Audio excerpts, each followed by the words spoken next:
Welcome, everyone. Thank you for joining us for today's webinar. My name is Nandini, and I have been an entrepreneur and associated with Inside IM since 2022. The reason for this webinar is to create awareness about how many different ways you can reach the top by talking to the people who are there. So today we are very happy to have Aashima Praveen, the global product marketing lead of Bumble in London, who is not an IIT or an IM grad. In fact, she doesn't even have an MBA right now. And yet she has achieved great pinnacles in the consumer tech industry, working as a brand manager to an enterprise marketing manager to product marketing manager. And she has achieved all this not because of a brand backing her, but rather her hard work, understanding of the market, and passion for marketing.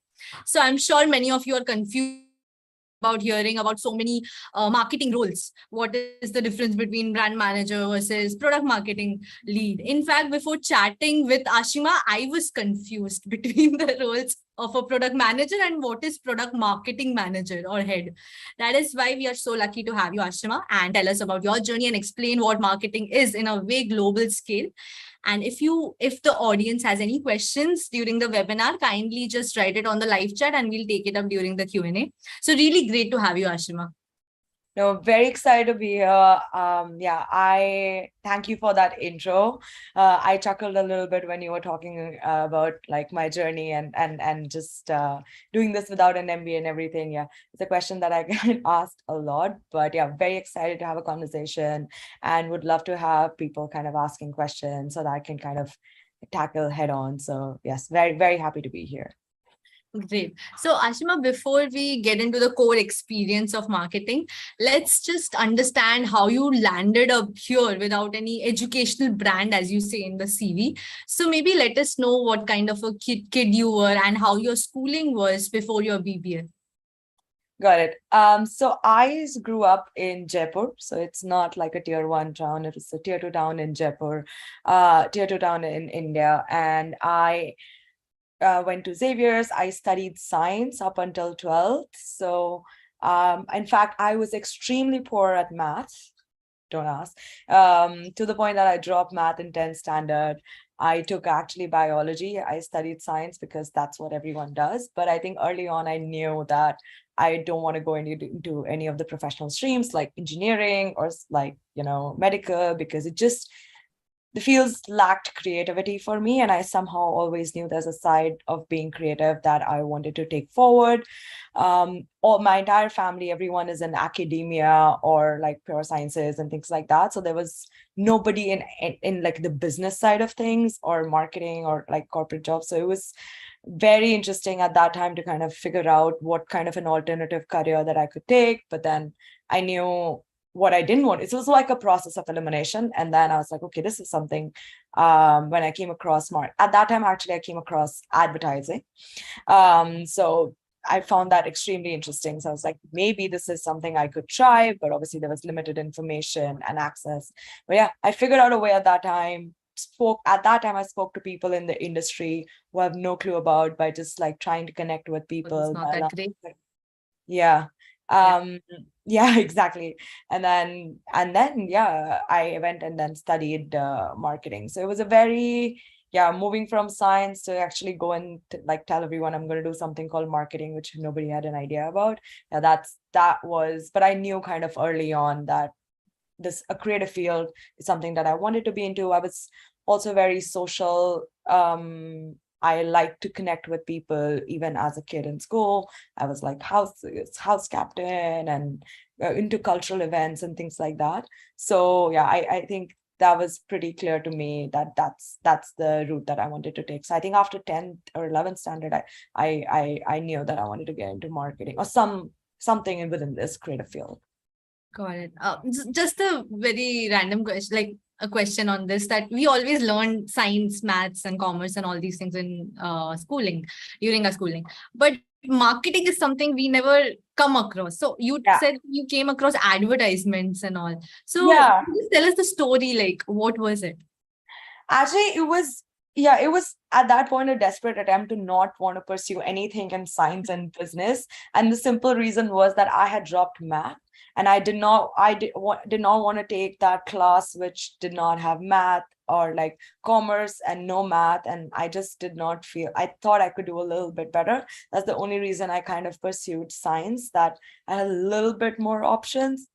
In hindsight, I don't know if I would have done that. My school did not offer arts, otherwise probably I would have taken that. So I came across, I remember, I think it was a friend who suggested, because I think after 10th, 11th, like 10th and was in 11th, we were discussing what's the different routes that we could take. And I knew that I did not want to do sciences. I think she came across when she heard I was interested in something creative. But when you say creative, people typically go, oh, you can go into design. But I knew that I could not sketch to save my life. So that was not definitely the area that I wanted to go to. But I just, at that time, I saw like everyone sees ads because in the TV, and they're like, oh, that's kind of interesting, how the process works. And I would love watching ads before like movies and things like that, or on the TV. I would never like want to change the channel at that time. There's no skip anymore. But yeah, at that time, I didn't want to flip through the channels. I was just like, yeah, this is interesting. And somebody then came across and then told me, like, why don't you try something like with these people who make ads and all that? I'm like, oh, that sounds really cool. So I didn't officially know at that time what marketing is, but I just knew this, when people who make these ads must be cool. So I could want to do something like that. That is really cool, to even think that way, that, oh, ads, I like ads, let's go there. Yeah, I mean, I remember in my college application also, they wanted me to like write statement of like why I wanted to do my BBA in marketing and advertising. And I was like, because like I've grown up seeing ads and I think ads are really cool and I want to be the person behind them. And that's how that was like the starting of my like journey, and was like, okay, that's the reason I want to be in. There's nothing else, no other understanding, just that ads on TV are cool. So BBA was your last formal education, if we just bar out the online education platforms that you went in. Yeah. So, and then you took up a decision and you just went into your work life in such an early stage of life, maybe 19, 20-year-old, I think. Yeah, I was like 20, straight out of undergrad. I was probably 20, 21 years old. Yeah. How was your first job as such? Where was it basically? Yeah, I did my first job in India, in Delhi. I joined a company called Nearby. That was like, I actually joined Groupon India, and then we rebranded to Nearby. Don't know if a lot of people know, the CEO was Ankur Warikoo. It was his big venture. So yeah, I joined Groupon. I was incredibly lucky to first join a brand in a brand marketing role, because like entry-level brand marketing roles, it's hard, and I was able to land that. And that's kind of was the starting point of like going straight from undergrad, and kind of it helped shape my understanding of what marketing, or like what are different forms of marketing, etc., early on in my career, right after undergrad. So just a bit technical, maybe implementation place. What does the company do and what was your role in that company? Right. So Groupon was a deals website. So it was real life experiences or like F&B that you could get for discount. So it was like a discount and deals website. And when I joined, the company was going through this whole repositioning of changing themselves from this deals app to now becoming an independent brand called Nearby, and becoming like a social discovery app where users could go and try to see what's around, hyper local, what's around that area, what are the events that are happening, or what are the experiences that could have. And you could basically purchase those experiences, transact, and then go for like 6-course tasting menu in some place in Delhi, or like Hoskas Village and things like that. So that was the company's like proposition. My role was, I was part of the brand marketing team, and brand marketing and social media. So I would run like digital campaigns for driving sales for the business. So how are we going to like thematic? There's Diwali, or there's New Year's. How do we bring New Year's Eve and Christmas parties were like a big part of big time of sales for the big time for sales for Nearby. So we had a really good time kind of bringing the team together, creative concepting, working with agencies of what is the campaign that we want to do, and then Can you driving. give us an example of a campaign, maybe? Yeah, we did something called December to Remember, and I still remember that because we came up with that name, and that was like we were the largest platform for purchasing Christmas and New Year party tickets and deals. So all of your 5-star hotels, restaurants, all of these would be organizing Christmas and New Year parties. It would get sold out very quickly. So, and we would get them at a discounted rate on the platform. So I remember we broke all records of number of users concurrently trying to buy. We had the dashboard and we were looking like, oh my God, we cannot believe there are like thousands of users right now trying to purchase tickets on the platform. Like our website is almost going to go down. But yeah, we created an integrated marketing campaign through digital and like branding, in-store branding and things like that to promote the fact that the entire month of December, we were selling all of these tickets for the Christmas and New Year parties. And what was your specific role, if I had to ask? So I was running these campaigns. So I was like the campaign lead. I was reporting into the head of brand. So I would work with the agency on what this December to Remember concept is. I remember we even shot a video to like drive awareness, and I think that video probably lives in the trenches of the internet, where like I'm behind like dancing in the background because we were short of people who would be part of the video. So yeah, it was very scrappy, very startup-y. It was a startup, so you get to play multiple roles. I was doing social media, I wrote content, I designed stuff on Canva, because like it's a startup and you're trying to maximize resources. But then yes, we also had formal agency partners who would do the creatives and artwork and all of that for different channels. And I was like driving the campaign, so managing with like sales, or like getting the deals, marketing with merchants, and also like running creative development with agency partners, etc., and then bringing it all together, orchestrating it to make the campaign go live. Okay. I think when we spoke on phone before this, so we were talking about something known as ATL and BTL marketing. Yes. So can you just explain us what that is exactly? Yeah, it's a term that's used quite widely in the industry. ATL is called, so it's basically above the line and below the line. Above the line are all of your like mass media channels. So things like out of home, radio, TV. So broadcast channels, those are typically referred as above the line. Below the line are more where the reach is more limited in terms of more hyper local activation, experiential activities, press, content, like that kind of stuff is called below the line. So that's like the clear distinction in terms of the reach and distribution of channels that you're leveraging in your marketing activity. So that's how you say this is an ATL campaign, above the line, or like below the line campaign. Got it. So after 1 year as a brand manager, I guess, you left it and then you joined Uber India as a marketing coordinator. Can you let us know how you got into Uber at the first place?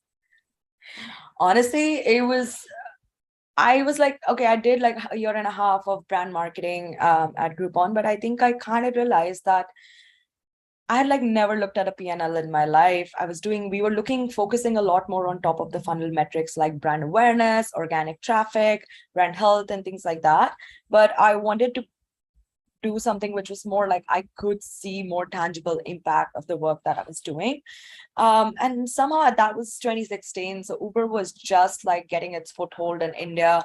There was a massive push to capture tier 2 markets and drive actually category education in the country, because nobody really understood ride sharing back then.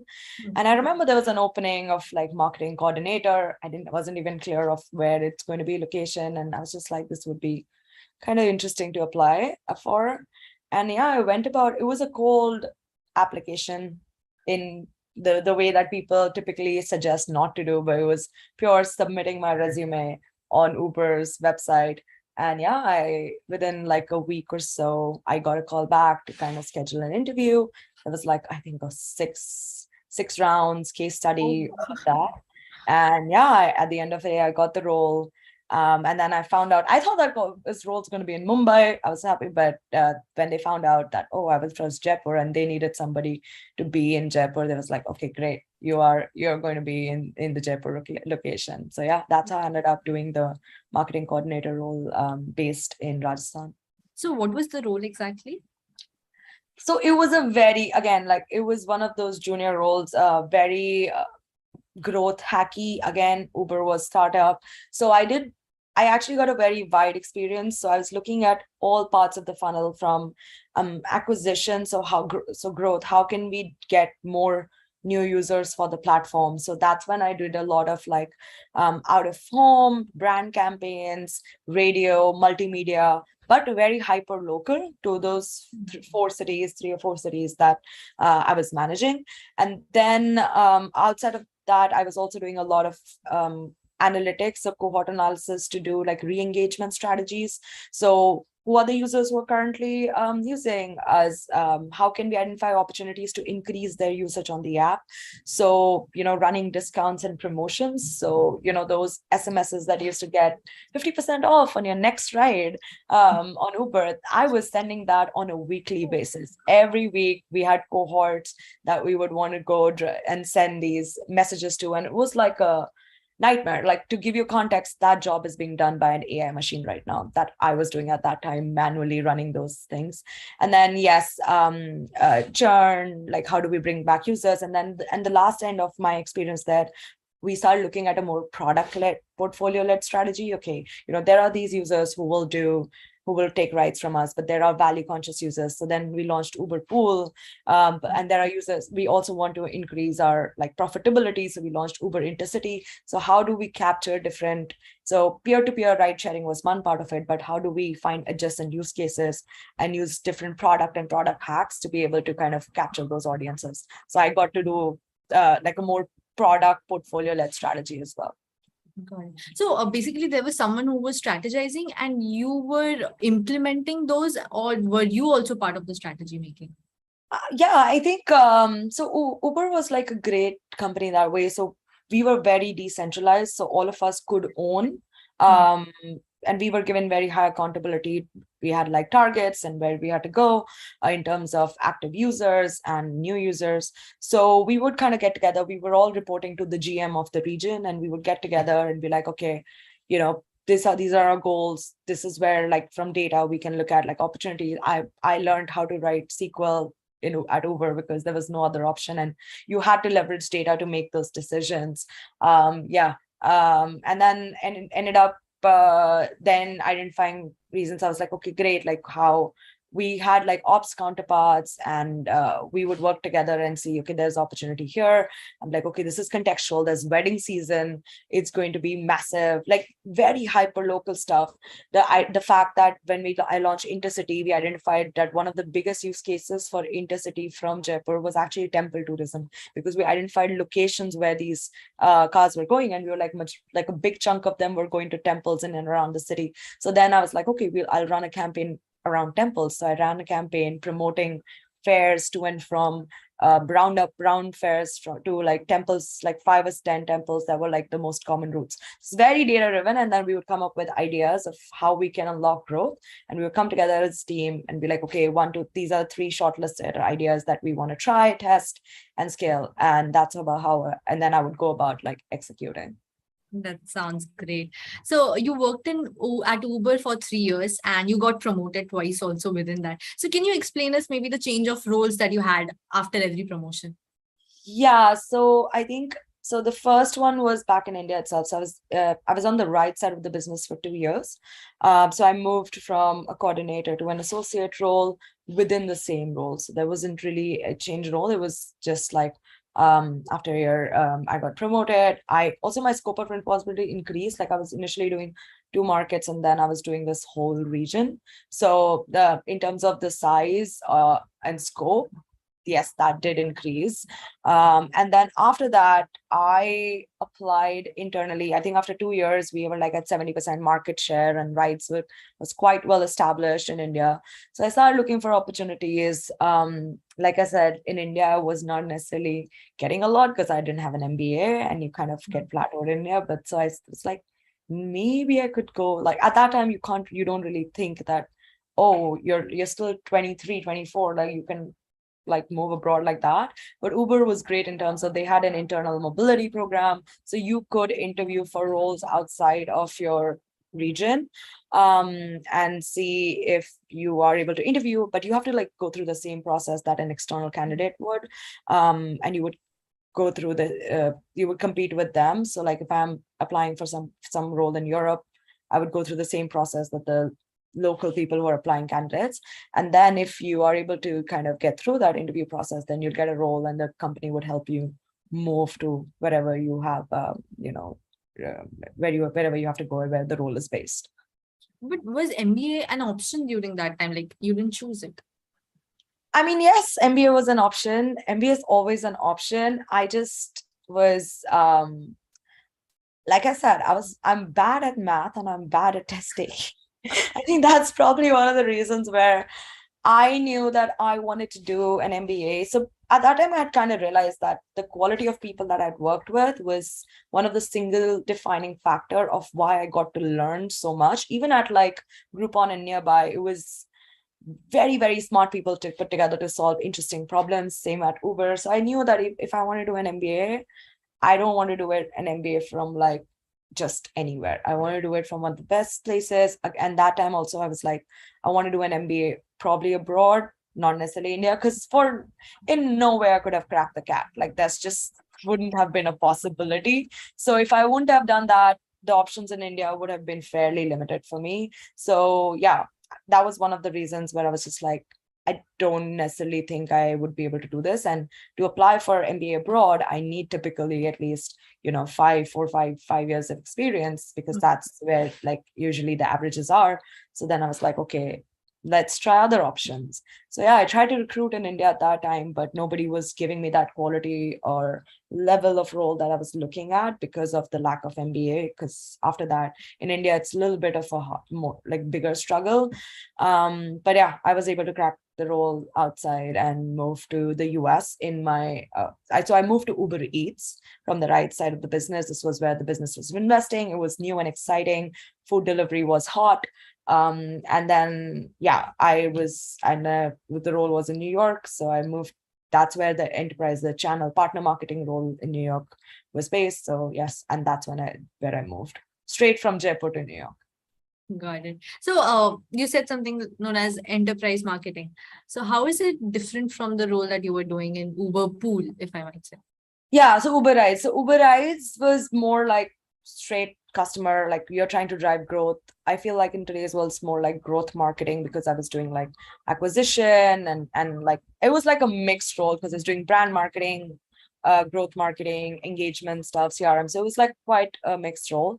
And then when I moved to the US, that partner marketing role was really interesting, because I wouldn't say it was B2B, it was actually B2B2C in a way, because I was working with large enterprise partners that Uber Eats had, which was these restaurants that had 1,000+ locations across the US. And so there was a portfolio of like 350 restaurants. And then I was working with them to come up with campaigns on the Uber Eats platform. So I was like, how can we do co-marketing with this? Almost like a co-marketing role. How do we work together? How do I make sure that they're investing their marketing dollars on our platform versus competition? So it almost became almost like a chief of strategy role for my manager at that time, because we were looking at like a portfolio strategy. We have 350 restaurant enterprise partners.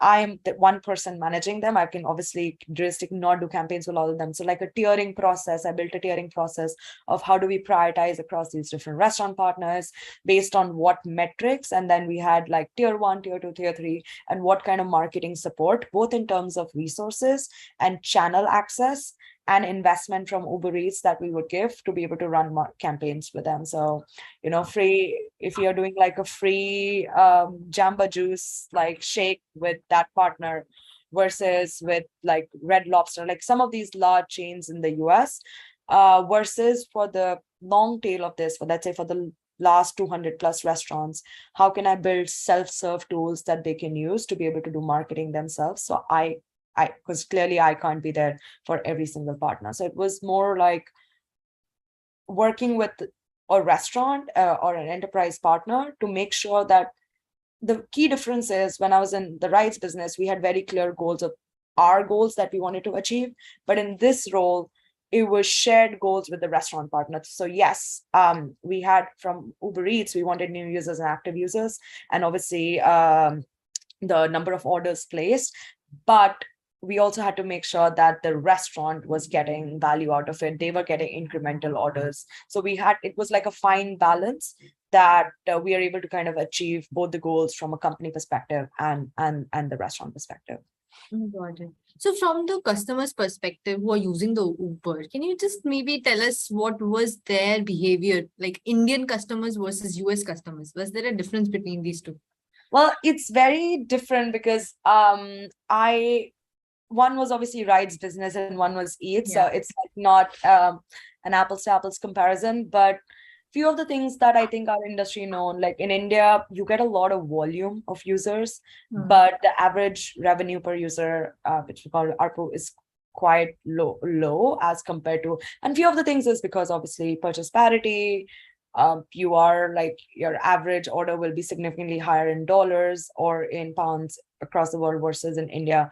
Indian customer is a lot more value conscious, which also means when you are discounting, you will get a lot higher uptake because of the volume of the users that you get. So those are some of the, so India is always a volume driver for international businesses because you will get, the growth is really fast and there's a lot of users there. There's technology adoption is actually pretty great as compared to a lot of other countries. So at least in the digital apps world, you are able to get that adoption fairly quickly. Like in 2 years from going like nobody understanding ride sharing. I really remember we launched a campaign in Rajasthan because people did not, when we launched Uber Pool, people were not expecting another rider in the car and they were completely lost that they're going to another place and they're stopping the car, and it was taken like as a safety concern. So I had to like create an education campaign to explain to people that you're going to be sharing this ride with another. And obviously then within the product also we did that. So from there to like Uber becoming a household name and Uber Pool and everyone using that. So it's a very rapid curve in terms of product adoption in India. So that's a really positive sign. Why a lot of the digital businesses are actually interested in running operations in India. So yeah, some of those differences definitely exist. India versus internationally of how you kind of communicate is very different. How your messaging is different. Value consciousness. There is a slightly higher barrier to trial in India versus other places. So even in fact, we were interesting. The food habits are very different when I was working at Uber Eats. In the US, where people are more inclined to try newer things, whereas in India, it was like there are few restaurants that really, really own the majority of the sales for companies. So those are certain nuances that people really like their local favorites. And I used that in a lot of my strategy while I was in India. Got it. So I think after 3 years or some thing like that, you ended your journey at Uber and you joined Revolut in London, UK. Yeah. So why did, and like just to, okay, the next question was different, but here the question is, what is Revolut exactly? Because I know it's a very popular name out there, but maybe you can just explain us what it is and what it does. Yeah, for sure. So Revolut is like, it's basically a challenger bank. It's a fintech firm where they are trying to disrupt and digitize banking. So where we are used to standing in long queues to get like one check to be able to send it to somebody and make a transfer, they make banking operations completely on like mobile first. There are no physical mom and pop stores, and you are able to pretty much carry all of your financial services from like peer-to-peer payments. So like a Paytm, if you want to send money, if you want to bank transfer money, if you want to link your other accounts, see how you're budgeting, how you're spending money, create categories, invest in stocks, invest in crypto. So it was like literally this app that you can use to, I have never visited in the UK. I've never visited. When I moved, I had like Revolut as an account. I got my salary in there. I have opened up and like a traditional banking high street bank as well, but I've never visited a branch for the first 2 years of my move in to the UK. And they also enable no fee currency transfers. So if you are like more like international, if you have travel abroad a lot, so it's really handy because you're able to make these transactions without those hefty fees and like move around. So today I can go travel anywhere and just use my Revolut card and pay in any currency. Got it. So the question is that you hate maths. So I know that this is finance is not exactly maths, but it's still numbers.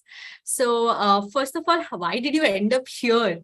And second is, why Yeah. did you choose you? So both the questions. Yeah.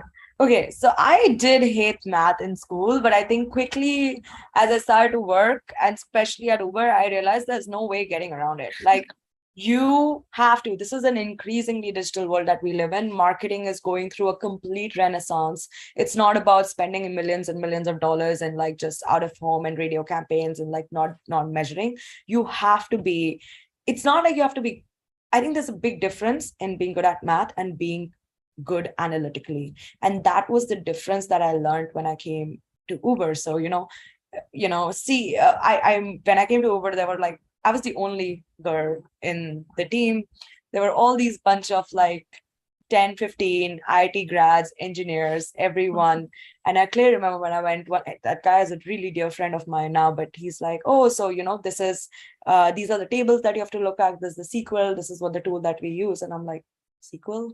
And then he looked at me and he said, you do know how to write SQL? I'm like, I'm not an engineer. And he's like, oh man, like why do they hire non-engineers? Now what are you going to do? And who's going to explain this to her? So I was like, okay, I'm sitting right here. But yeah, I quickly realized that if I wanted to grow, and I think that company had, and my peers there had a big contribution in helping me build an analytical mindset, understanding different metric numbers, the interrelationship of different metrics of like when something X goes up, Y goes down, why does that happen? And I think I developed a thick skin early on, was like, I have to ask those questions because if I don't understand, I will not learn. So I went through that journey of being like scared of math and numbers to being smarter about it in terms of, okay, what are things that what are the questions that I need to ask? When I look at certain numbers, what is the relationship I can see? So that was the muscle that I had to build. And then I built that muscle that I got fairly comfortable with it. In fact, when I went to the US on the Uber Eats role, it was very interesting because there nobody knew how to write SQL because, again, cultural context changes. And we're like, oh my God. And that's why I moved into almost that chief of strategy, because they were like, there was one girl who can pull data for us. But I think that was a big advantage because nobody else could do that. And that helped me really kind of stick my neck out, so to speak, because I had a skill that was compounding on top of already metacreative skills that I had and helped me differentiate from my peers. So yeah, I had kind of already gotten the groove and built analytical mindset, analytical thinking, and asking questions in that direction. But yes, having said that, finance was still daunting. I was pretty bad at my own personal finances and everything. So I was just like, I don't know if I can really market a financial app. But yeah, I found the concept still really interesting when I found out about it, because I saw that there was a need that was solving. I did think that being especially having moved abroad, how challenging it is to manage your like banking and needs, and this was all digital. And this, yes, they were disrupting an industry. And one of the key parameters that I've always used when I am choosing what organizations do I want to work for, also that I'm like passionate about digital products, is that are they truly disrupting the industry that they're in? So if you look at tech is like a layer, right? Every single industry you can put like tech on top of that, and that's like disruptive for the industry, like health tech or like enterprise tech. Like these were typically all the companies that were running before technology even came through. So for me, it was, what is that? Is that there's tech coming in? How are they really disrupting? Not just being another player, but truly changing the game of that and face of that industry. So with, Groupon, they were creating a new category of deals and discovery. With Uber, they were completely like nobody, like they've kind of founded ride sharing and the whole category. Similarly for food delivery. And then I think then for me, when I came across Revolut, I was like, okay, they're doing the same thing in banking. And this is really exciting challenge for me as a marketer to basically shift people from like for the last 200 years, what we have done in terms of like banking and shifting those perceptions to, okay, this is your bank now, your phone. That's what it is. So yeah, and I ended up applying. It was actually another colleague from Uber who did refer me for the position. He was at Revolut. Uber had like a good pipeline of somehow people moving to Revolut because again, we were all very similar, wanting to work for passionate, like disruptive products. And then that's how I applied to found. I did not know what Revolut was until then. Found out about it, applied for it, and got the role. And how was the interview process? Like how many interviews were there and what were they I've looking for? I've given a lot of interviews in my life. Yeah, it was grueling. 6 rounds probably. Case study, a very intense case study, which was like I think the case study. It took me a week, and they give you a week, and it was like I don't know 20-slide case study, 3 different sections. They made me write like even an email, like, oh, we want you to do a partnership. How are you going to convince the partner to work with us? What is going to be like the financials, things like that. So writing an email to a partner, it was that granular. So they literally made me like what I would do on the job, do it in like a full case study. So what was your role here now as a senior Yeah. product marketing manager, I guess? And what is Yeah. the role exactly? Yeah, so I moved into a PMM role. So I got my first brush of what product marketing is when I was at Uber in the US, because this was the time where like I said, like I was building those self-serve tools for the long tail of restaurant partners. I got to work with the product team and product marketing team, and I got to understand how they operate on like scoping, roadmap. And I was like, this is really interesting because all the campaigns that we are doing as marketers, like I'm only able to touch so much. But when I actually integrate into product, I was able to run a buy one, get one campaign across 6,000, 7,000 restaurants, which was massive in scale. So I was like, okay, if I actually work with these teams and get early on in the do more upstream work and get early on in influencing the strategy of what kind of products we should build to be able to market, I would really be able to amplify my impact. And I've always been driven by and motivated by the impact and the scale of impact. So I was like, okay, this is great. This sounds great, product marketing. But that was the extent of product marketing that I knew. So yes, my role was of a product marketing manager. Again, Revolut was a startup. They were just building out. I was the first PMM that they were hiring. They only had product teams so far. So they were also like figuring it out. I remember joining, and my director at that time literally opened up a PMM role, LinkedIn job description of like PMM on Slack. And he's like, okay, so we're doing this, and I'm writing my job description on the first day of my role of, okay, these are going to be my responsibilities. I'm going to do voice of the customer. I'm going to do discovery, XYZ. So we were literally, I came in, and that's when we kind of chalked out what my scope and what my job description is going to be. So you wrote your own job description. That's pretty much what I did. And like we referenced like other companies, more established companies, to see what that, like, we are in the right direction. But when does a company even realize that they need such a role? Yeah, I think with Revolut, they did realize they had like all these product managers who were, shipping products, which were great. And then you come to a point in a company, and that's how product marketing was formed, that you have a velocity of shipping new products, which is so high that there is a need to make a cohesive customer story for them to be able to receive it in a way that is meaningful. So you might be shipping 10 different products, but you need to explain it to the customer. What does that unlock for them? What is the value that's bring to a customer in a way that the customer would understand, so that they are like more inclined to try it, more inclined to kind of use it. So with Revolut, it was the same case. They had 20 different business lines. Like I said, it's a very wide business: payments, peer-to-peer payments, crypto, investing, savings. And they had like these tiny pods for each of them. And at a point, it was just like, products being shipped and nobody really understanding what that was. So I was actually hired in the premium subscriptions team. And I think that's probably one of the reasons why I was able to break in, because subscription was a little bit more lifestyle. It's like, a card with a bunch of different benefits. How can we drive free users to convert them to premium users and acquire more premium customers to improve the top line and the bottom line of the business? So so that's basically how I moved, and I was starting to like then understand there was basically, so that's the reason why they felt a need, that they have all of these different products and services, but users are not using them or understanding them. They're like, maybe we need somebody who can communicate this better, because before me they just had like their comms team, which would do like the PR stuff, brand like and comms, and they had like the product. So they saw the gap of how do we get adoption for all these products that we're shipping and explain it to the users. The PMs lack the storytelling skill or crafting the narrative, and probably that's why they were like, okay, we need somebody to fit in the middle.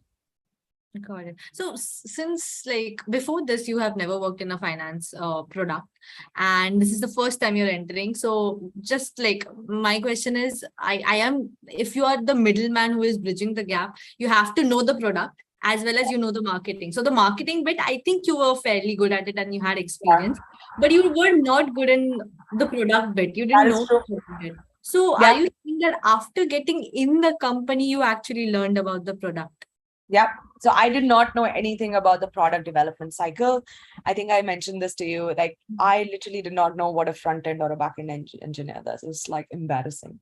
So I got in. But again, I think the main thing that people need to understand, that there is a willingness and attitude to be able to learn. Like, I remember in my interview as well, they were like, what are you hoping to learn? And I was like, I'm hoping to learn about like product development processes. I'm hoping to learn about the financial industry, how this kind of, consumer banking and how this comes to life. So there is a willingness to want to learn about new processes. So while I could create a marketing strategy, I had to integrate it. It was a startup. And you also have to understand, I've moved from like a 10,000, 15,000 people company to a 2,000 people company. And because I scaled down, I was trying something new, which I historically did not have a lot of experience in.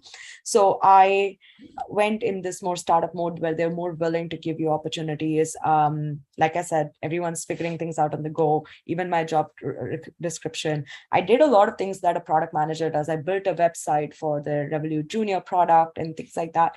But again, I was learning how to write briefs and scope for like web developers, and how do you I built a product NPS survey for them, which was automated, worked with BI data analysis of like, how do we identify different cohorts of users and their journeys. So there was a lot of learning that happened. But yeah, I was open to it, and I was open to the fact that there will be a lot of things that I don't know, and I'm going to go and enter a room and ask those questions. I knew the things that I was strong at, and like the storytelling and the narrative that I could bring to.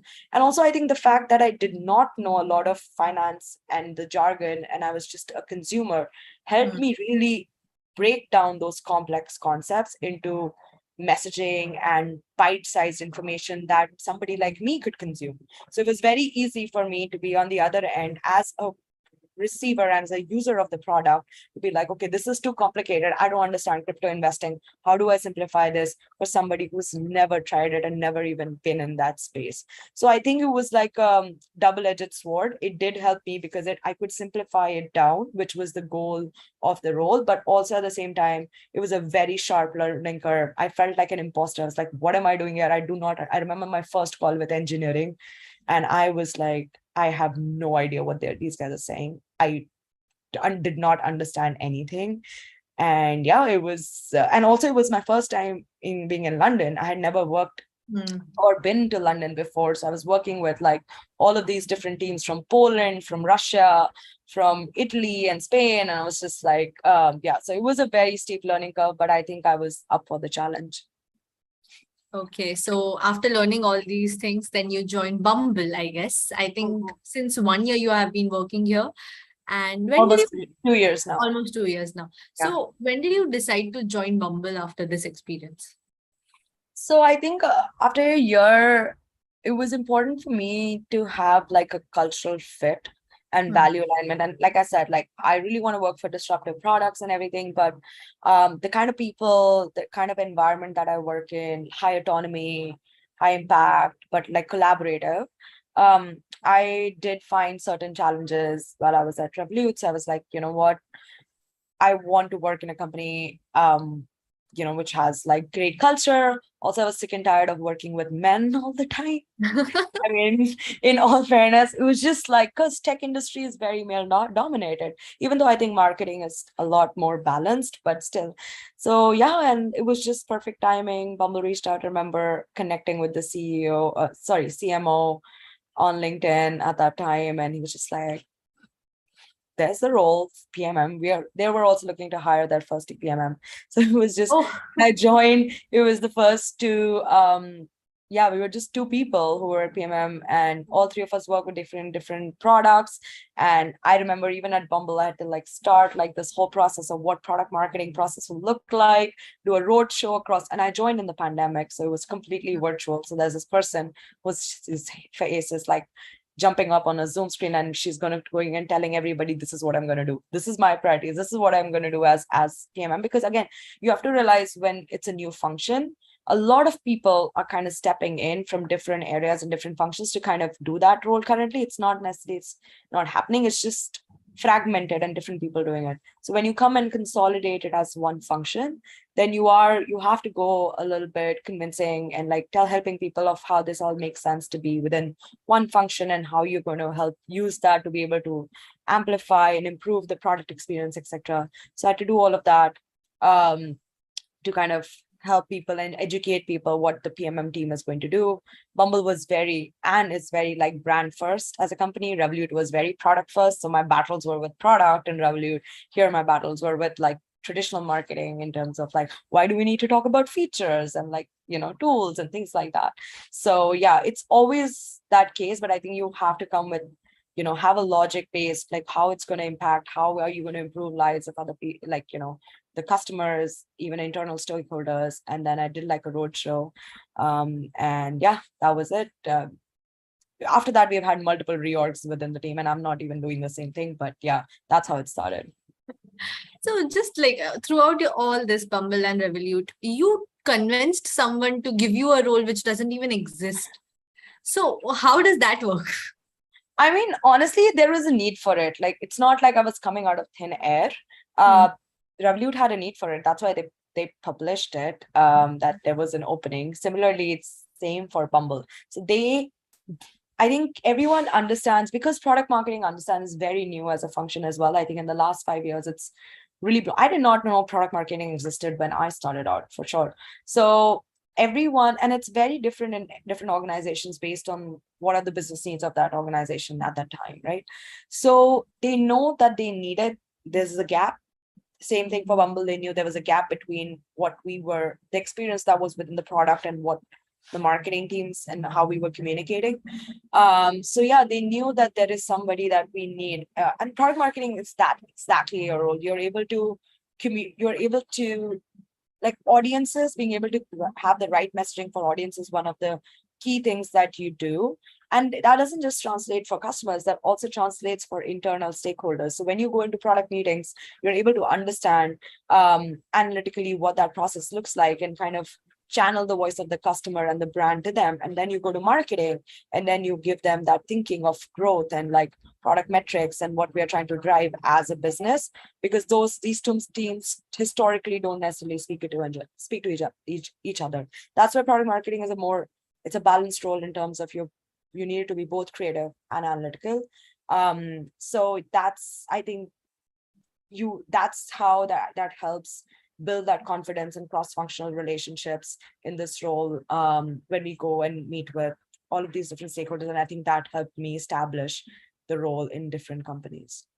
Got it. So can you just maybe give us an example of a recent campaign in Bumble that you made and you implemented, and your role as a product marketing manager versus in growth specifically versus maybe a product manager? So something like that. Okay. It's a little bit of a difficult question because my role has kind of changed even at Bumble. So when I started out, I was doing true consumer PMM in the sense, which is what I was talking about. So if you're a consumer PMM in the tech industry, what you'll end up doing is like this part, which is defining the positioning, messaging, the value proposition of the product. What is that key differentiator for identifying those product truths and pillars of why somebody should be using your product versus competition? So crafting that main messaging and core storytelling, it requires research, working with research, doing competitive analysis, so that you can see where are your differentiating factors, doing discovery, like understanding the product process. So that's your first pillar. The second pillar is working with research in a way that you can identify insights and you can funnel back those insights to the product team, so to help prioritize their roadmap and influence their roadmap. So I remember when we were, Bumble has a portfolio of apps. I was working on this other app, Badoo, at that point. And we had a challenge, which is in that app was in a lot of different non-English speaking markets, and users would share intimate photos. And we had a bit of an issue in terms of people taking screenshots of that and kind of leaking it online. And we saw that was I saw that, I spoke to local teams, etc., and saw that as a safety concern. And then I kind of scoped in, identified the opportunity, how big the opportunity was, put in links to these Telegram groups, etc., where these things were happening. And then I came up with a proposal that we should block screenshots in chat for this app and give a warning to the users. If they're doing that, there is a negative action that could be taken against them. And then I used that and I shared that with the product manager and told them to kind of prioritize. So we would have quarterly product planning cycles. So product manager typically is the owner of the roadmap, that this is the problem, these are the metrics, these are the products that I will ship to be able to solve those metrics, to be able to build those experiences. Product marketing comes in more as an input function here, when you'll be like, hey, based on the research, we know these are customer pain points that are the most important. I think we should highlight this. This is where we are probably inconsistent with our brand. Like, why are we capturing X when we speak about privacy and things like that? So we would come in and give them those insights, be part of the quarterly roadmap planning, and kind of influence the voice of the customer. And be like, literally, I don't know if Jeff Bezos would always keep one chair kind of empty in his conference rooms when he's meeting to kind of represent the customers. You can think about PMM as sitting in that chair championing the voice of the customer, or what's the right experience for them. Because a lot of times in businesses, you have to make certain trade-offs, like, should we do the best customer experience versus ship it 3 weeks sooner, or things like that? That's where we would advocate for the customer. And the last part is the traditional part, which is the go-to-market strategy and experimentation. So, building, okay, we have a new feature, we know what the messaging is, we know who the audience is. Now, how do we go about, what are the channels? So you work with brand marketing, PR, comms, social, all the other different CRM, all of these different channels to build a go-to-market strategy. How are we going to launch it? What's going to be the alpha, beta? What will be the phases? And then when are we going to do a massive scaled campaign once the experimentation is complete, to be able to drive feature awareness, adoption, or product repositioning, whatever the goal of that product is or feature is. So that's typically what I did on the Badoo side, like a pure play consumer. I remember we did a whole repositioning exercise. I did a repositioning at Revolut. I did a repositioning nearby, and now even at Badoo. So I've done repositioning quite a many times now. And then we came up with what's our new value proposition, what are the new features, products, and then I think I did 6 go-to-markets or 7 go-to-market campaigns in 6 months last year.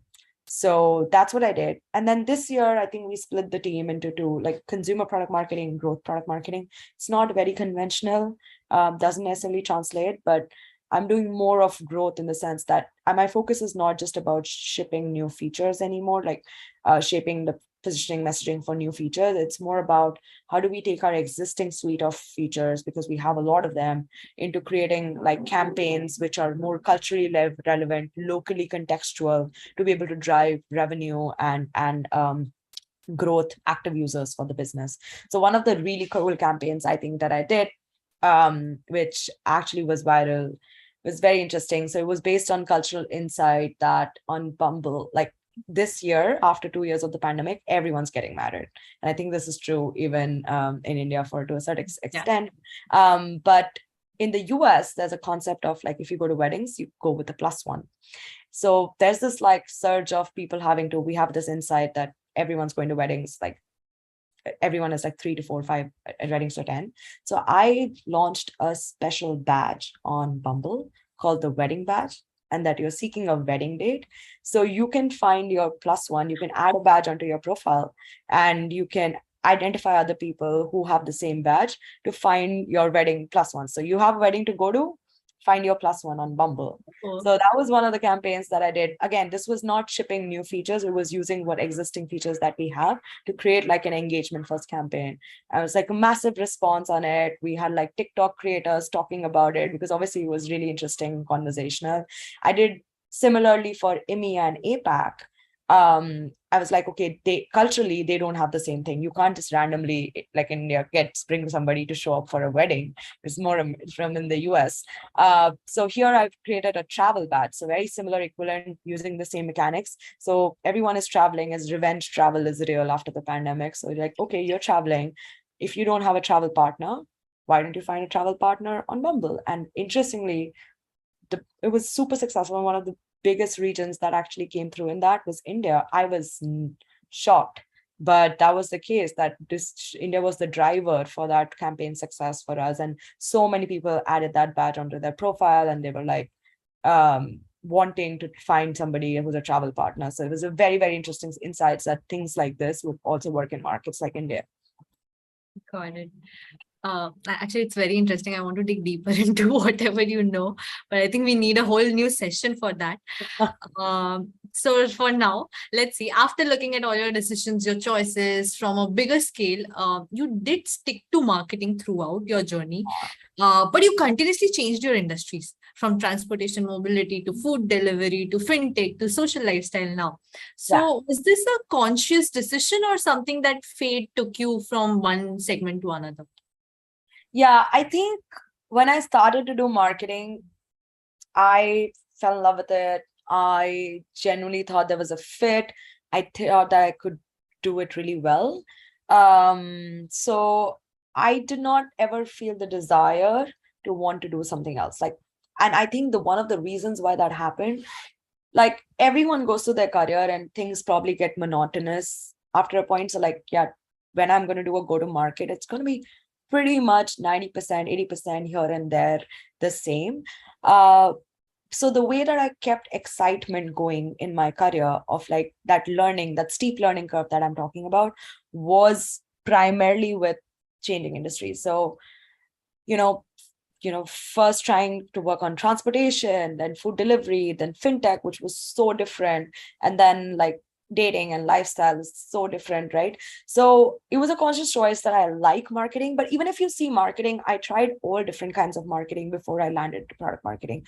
So I knew I wanted to be in marketing, but I was curious to learn like, oh, what do we do as like in brand? Okay, now I got in this thing, and what do brand marketers do? What do we do in growth? Even in product marketing, when last year I was given an option that you can do consumer PMM or you want to try growth. I was like, yeah, I want to try growth because I've done consumer for a while. I know the ins and outs, and this way I get to learn something new. So I think the curiosity to want to learn something new, but I wanted to keep it within the remit of marketing because that's something that I really enjoy. So I kept that excitement by working for different industries. And like I said, I have always wanted to work for those disruptive people who are changing. And there's typically only one player in all industries who is, changing the face of the industry. So it's like, okay, I'm going to do that. And then kind of use my skills in terms of overall marketing or product to like transfer across different industry and see, I'm still losing a lot of learnings from Uber or like even Revolut, and how can I shape. We saw this insight from the customer at Revolut. Is that true even for Bumble? Oh, who knew? It's actually true. So you are able to kind of compound. It has a compounding effect. It's not like what I did in brand marketing is not relevant now. When I go to brand marketers, I can understand what they're trying to say because I've done brand marketing myself. So I think that's the approach that I followed, that I want to work in as many different industries because that's very interesting to solve different problems. And then I want to try different sides of marketing. So yes, now I've done product marketing. I'm doing almost like growth product led role. I don't know what's the next role that I might do. Like that's the way that I've kind of kept my career interesting, or like always wanting to like learn or like upskill. Yeah, that is very true throughout your journey, whatever decisions you have taken, whatever industries you have entered, and then learned new things, SQL, or be it finance techniques Yeah. and all these things. But throughout this, you still haven't done your MBA. So, so do you even think MBA is necessary right now? Or maybe like putting across the question in this way, that do you have colleagues who have done MBA and are still maybe similar to your case, or are they do they have an edge over you in any way? Yeah, honestly, in all fairness, the reason I've not done an MBA is because I'm lazy to take exams. Like that's my main thing. In fact, in all fairness, I did apply for, I think, some of them during the pandemic year when they waived the requirements to give the test. But yeah, I think that's it's a high effort. Like I think MBA is a great tool for a couple of things, right? Typically, people try to change their career on three dimensions. Either they want to change their role or function, or they want to change their industry, or they want to change their geography. I pretty much tell this to everyone. These are three variables where people want to change careers. Typically, 99% of the times, it is not possible to change your career on more than one dimension in one change. So if you are going into a new role, you would probably want to be in the same industry or in the same company because they're likely to give you a higher chance that at least you know the industry and everything. You can probably try a new role, or you're in the same company, they want to retain you. If you want to change your geography, you pretty much can't necessarily change your role and your function because they don't have any. If somebody is hiring you from a different region or a different country, they want to see credibility that you have succeeded and excelled in that role that they're hiring for, so you can bring that value to that geography. MBA is only one of the very few tools where you can change multiple dimensions at the same time. So if you're doing an MBA which is in a different country, you've already changed your geography, and there's like an acceptance of post MBA. People will try different things or move into different things. So you could go from like banking to consulting, or you can like make these industry and role transitions at multiple times. So I think for that, MBA is a great tool. And then the second thing that MBA is amazing at is building a network. Like that's pretty much one of the biggest things that you get out of an MBA is a group of really passionate people, especially if you are in like a top tier MBA, that you will get people who are excellent from all these different fields, and they would want to build. You will get to connect with them and work with them and like create memories with them. For me, I think as I did not change my role or my industry, I kind of kept in tech. MBA did not become so much of a blocker, and then I moved out. So there's a difference. In India, everyone has an MBA, so not having an MBA becomes a disadvantage because everyone helps. Here, when you move abroad, it's a smaller fraction because it's really expensive.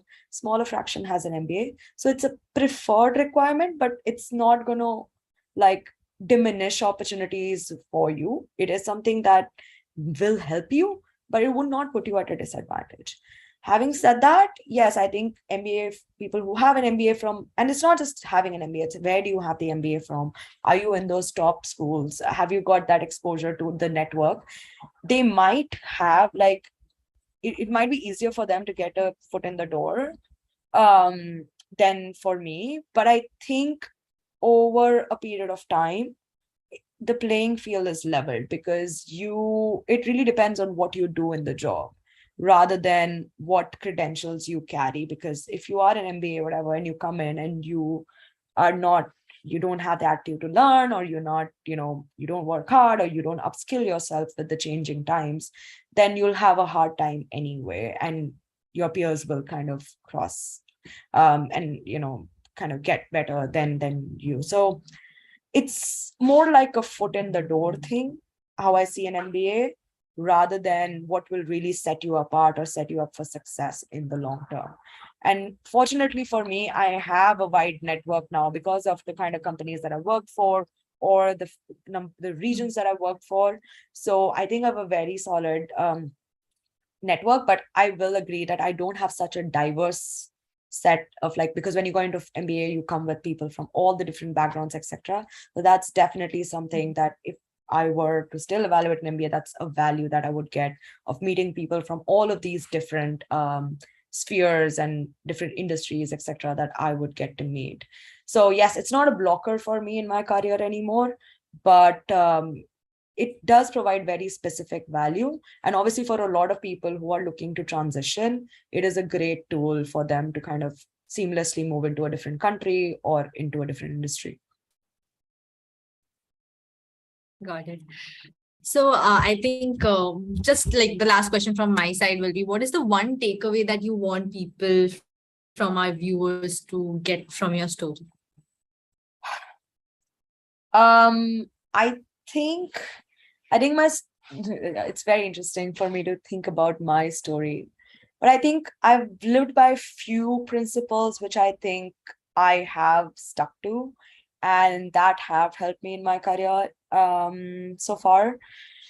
One is like the attitude to hustle, and especially early on. You will not have people will not serve things on a platter. Your career is your responsibility. You cannot expect other people to come and like open up opportunities for you, doors for you. They will likely be like closing doors and opportunities the way that the world is going and being so competitive. So take ownership of your career. Where do you want to get to? Have a long-term perspective on a career, not like the next role or the next job. So I actually tell people like your career is like a vision board or like a puzzle. So every role that you're taking is a piece of the puzzle that you're trying to fit. Each one of them, if it's not adding some value to your like North Star or the overall picture that you're trying to create, don't do it. Do it when it's adding, like each one of them should be tiny mini steps to the larger goal that you're trying to achieve. So I think the attitude to hustle and like take responsibility of your own career, and whatever it takes to be able to get there. Like when I was in undergrad, I knew I didn't have a branded name undergrad, and like to increase my employability, I did 6 internships in 4 years of my undergrad because I knew I have to get my foot in the door. And at that time, having an undergrad, so now I had like 6x more experience than somebody who had not done internships. So they might be from a great school in DU or whatever, but they didn't have the hands-on knowledge that I had.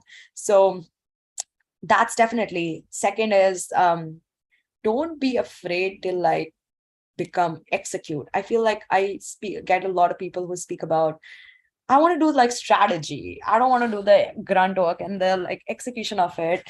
Like in all fairness, I think the way I differentiated myself from a lot of my peers is that I became immaculate with execution. So almost like known for like if they want to get something done, and links back to like always be hustling, that kind of attitude, get shit done. So get really good at execution. It will, once you do that and you kind of nail that process of whatever it is that you do, it'll help you with like strategic thinking, because you can now foresee the blockers and things that might come in because you have done the part and walked the part. And I think it is a very strong ability that actually a lot of people lack now because they're just doing strategy and creating pretty decks. So I would definitely want to like talk about that. And yes, long-term thinking, like don't get stressed about what's going to happen in 1 year, 2 year. Have like a 10-year goal, have big goals of what you want to do, and then be strategic about how you want to get there. Don't get distracted by just, there'll be always be distraction, but have a North Star that you want to get to. So yeah, those are kind of the nuggets that I have that has helped me, and it helps with decision making. That's the main thing, because at every touch point you will have like choices to make pretty much every year, twice a year, three times a year, MBA or no MBA. You know, a lot of people have that question, or like, should I do work in like India or abroad or whatever that is. So have a North Star and help that guide your decision making. Got it. I think it was really amazing understanding your point of view and your story and what you take up from your own story. That is always our motive, in the webinars, to pinpoint the guest and be like, think about yourself and let us know. Yeah, absolutely. So I think this is the feedback that I've got from other people also, in terms of, when I speak to my previous managers and like when I seek feedback from others, that yeah, you know, you can get things done. I was like, yes. Uh, People who work with me have a hard time, but that's fine. In the end, like outcome oriented. But yeah, and the second is I learned it the one of my mentors actually said to me fairly recently at Revolut that, Aashima, I was getting stressed out about some performance thing in 3 months. And he's like, Aashima, these are 3 months. You are going to have a career for 30 years. Think in the larger scheme of things, is this going to add value? Or this things that you're stressing about, is it going to matter? So that was like kind of a light bulb moment for me, that when I started to think more long term about my career, like 5 years, is like long term in today's world, but yeah, 5 years, 10 years roadmap. And yeah, I started guiding my career a lot more sharper with that long term context. got it. So I think we'll quickly go through all the questions that these viewers Yeah. have sent. So the first one is, what sort of AI data analytics you use to build your marketing strategy? Can you give some examples? Yeah, I think AI is I think secondary, the main thing is data, because yes, there's a lot of jargon about AI and machine learning and things like that. But I'm telling you, even from having worked with the largest companies, even some of like the basic, like, we are not even scratching the surface of all the basic data that we have, and leveraging that in terms of marketing insights. So we look at, like, things like, I'll give you an example, like very easy data was like when I was doing travel badge, we looked at the months we saw a lot of people were actually traveling during the summer, because we saw them use opening Bumble in other regions than their home countries. So we knew there was like cross regional movement happening. We're like, okay, we can use that as travel.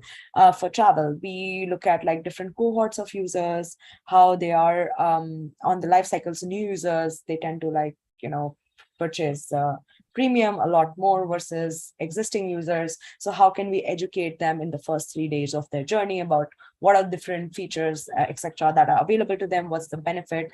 There are things like aha moment, in terms of what is the earliest action and the next best action that we want to get them to take to be able to actually retain better on the app. I actually did this project with the data science team when I was at Revolut as well, where I was looking at premium subscribers. So we did I still remember a frequency. We looked at all the users who kind of converted to premium, and we started looking at like recall and where exactly clusters of users, what actions did they take that correlated highly with them becoming a premium user.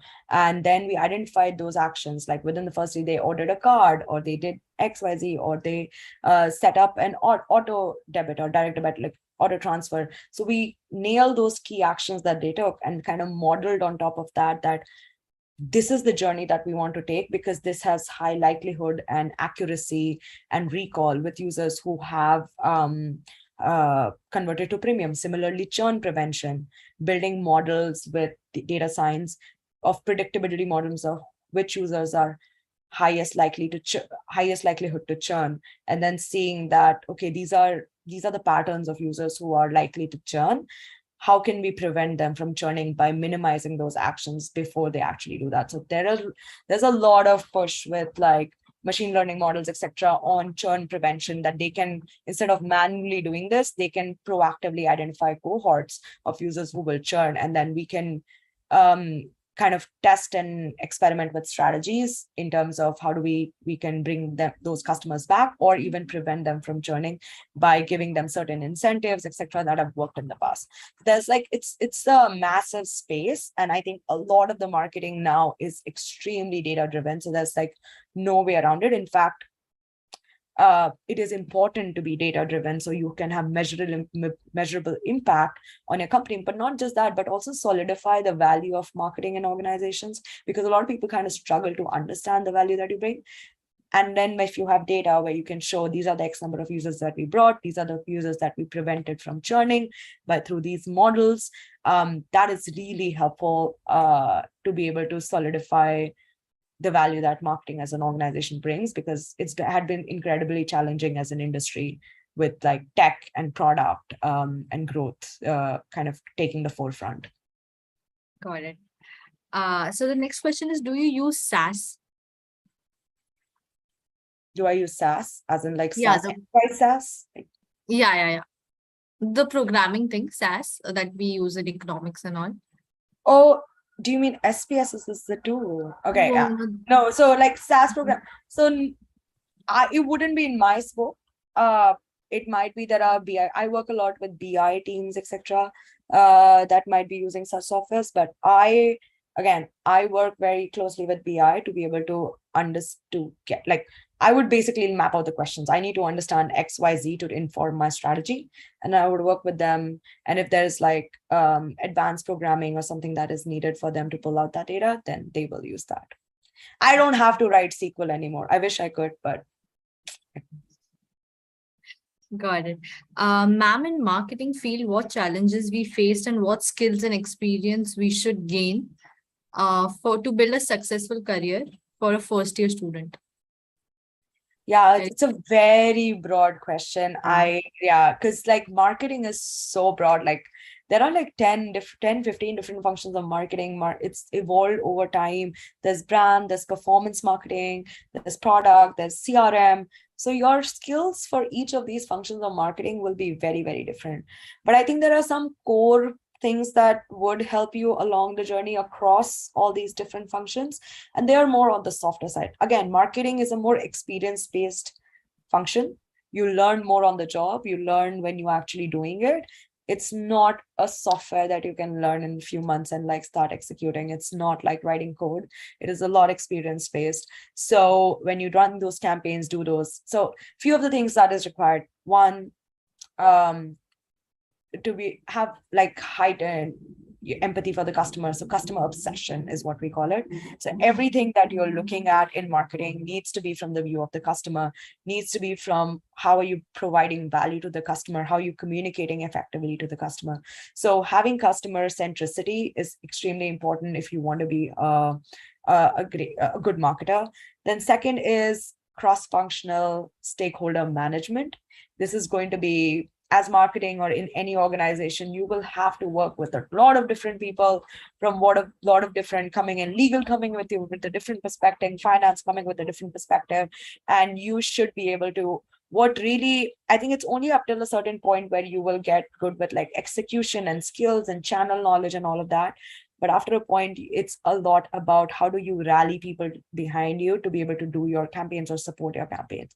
So ability to communicate effectively with leadership, with your customers, and with your cross-functional stakeholders becomes really important. And then managing those cross-functional stakeholders to be able to run campaigns effectively, because marketing is not a one-person job. You will do it in a team and you'll do it. It's messy. You will do it with a lot of people. So you need to know how to work with people and how to be a team player and also have leadership in a project management cross-functional way to be able to excel in marketing.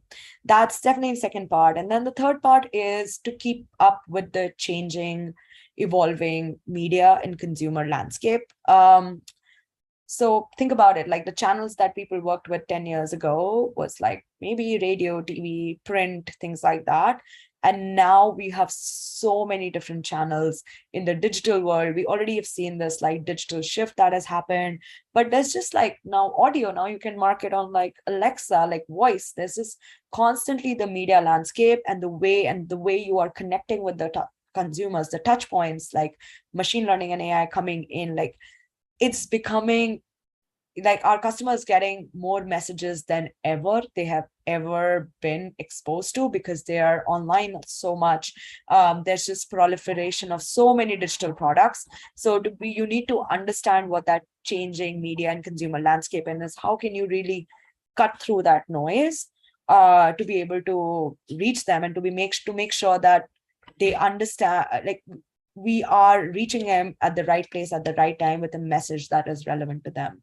So yeah, I think those are definitely a few things that I would recommend thinking about as you build in your career and looking for roles that help you build on these. Very well said. So the next question is, do you think not doing an MBA is a detriment in the long term when you're looking at a CXO position? I don't think so.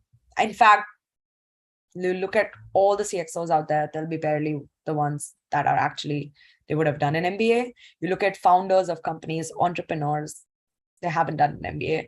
So again, like I said, in the long term, the playing field is leveled. What matters is your skills, your network, to make sure your name is known when there's an opportunity that comes up. Now that can come up when you go for an MBA and you make friends with all of these people and they're like, oh, we know somebody who does product marketing here, XYZ, and can speak about you. But then you can also build that network with actively networking across the industry, different companies, so that that those opportunities can open up for you irrespective. Again, it might be that MBA catalyzes it by for a year or two in the beginning, but in the long scheme of things, it was not, nobody is going to say you can't be the CEO of, or you can't be a CXO, or you can't be a CMO because you don't have an MBA. They might say that you can't be a manager because you don't have an MBA, but in the long scale of things, and then you have to circumvent and do things like I did to be able to go around that. But in the long term, it doesn't really matter so much if you have kind of shown your credibility and your skills in other ways. What in the end, what are recruiters and employees looking for? Signals that you will be successful in the role that they want to hire. They're all looking for signals. Now, signals can come from academics and like MBA and things you have done. Signals can come from your work experience of what you have done. So till the time you give them enough signals on your resume, in your interviewing, in your case studies, that you are well suited and you can crush it at the job, you will always be hired. Got it. I think it's a good relief for everyone listening and watching you here. Yeah, I know it's a big thing. I have battled with MBA, not MBA. I'm just like, I think I'll be very honest. It's just the process and the application and the test taking, just that's the deterrent. I would have still, if I were to do an MBA now, I would just do it for having fun for like 1 or 2 years after having worked in the industry for so long. It's a really fun experience, especially international MBAs. They go for ski trips, they travel, there are all these cool classes that they take. There's like negotiating and fighting, and like it's just very interesting. It's like an industry approved 2 year like cultural immersion experience. And it's just like, I know a lot of friends, a lot of my friends are have an MBA and they have had a great time. They keep convincing me, but yeah, so I'll go for that. I'll go for the experience. Till the time you go for the right reasons, MBA, you will get a lot out of it. But I don't want to go for an MBA for like it helping me in my career as such, because I think I've come to the point where I can unlock opportunities with the skills that I've gained. So the last question is, how did you scale up on finance side? I am in a similar boat and feel that imposter syndrome. Trying to keep up my head above the water. Hope I can keep up. Any pointers on sources to use? Oh man, yeah, takes me back like 3 years. But honestly, it's perseverance and not giving up and sticking to it. Like I think one of the things that I understand, that's why I keep saying long-term thinking, is that we are an instant gratification society and generation, and we want to be like, okay, I put in like X hours and now I should be an expert and a master at something. People take years to understand an industry. Give it time and keep at it. Yes, it'll be difficult in the beginning, but it'll incrementally get easier with time. So the main thing is to not give up, and yes, keep your head above the water. Try to learn one thing new every day. And I think that's what also makes roles and jobs interesting. Even others at Uber, we were like, every day I have one problem to solve that I don't know exactly how to do. Now there's two ways to do about it. And I think a lot of it, in at least I think growing up in India, we have a lot of social convention attached to like, oh, how I will be perceived if I ask this question, or how I'll be perceived if I'm not, good enough or not.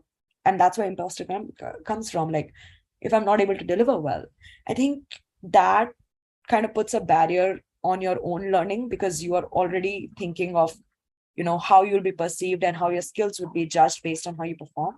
I think if you're able to shift that mindset a little bit of, okay, what can I learn? What are the questions that I can ask? What is that one thing that, oh, there's something new that I don't know how to figure out?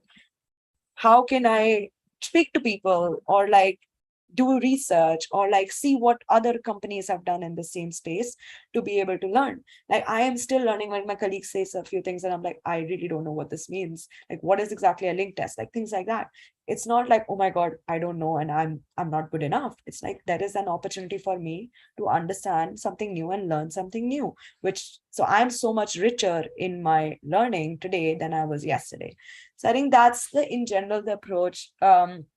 Finance can be daunting, but if you really break it down into simpler concepts, and for me it was easy because I was trying to explain it to like laymen and I was one of them. So try to read up internal documents, try to comprehend and absorb that. Don't overwhelm yourself with a lot of information at the same time. Take little information, consume, absorb it, and then have like smaller milestones to like, okay, in 6 months time I should be able to understand X part. In like 1 year's time I should be able to become this part, and then give it time.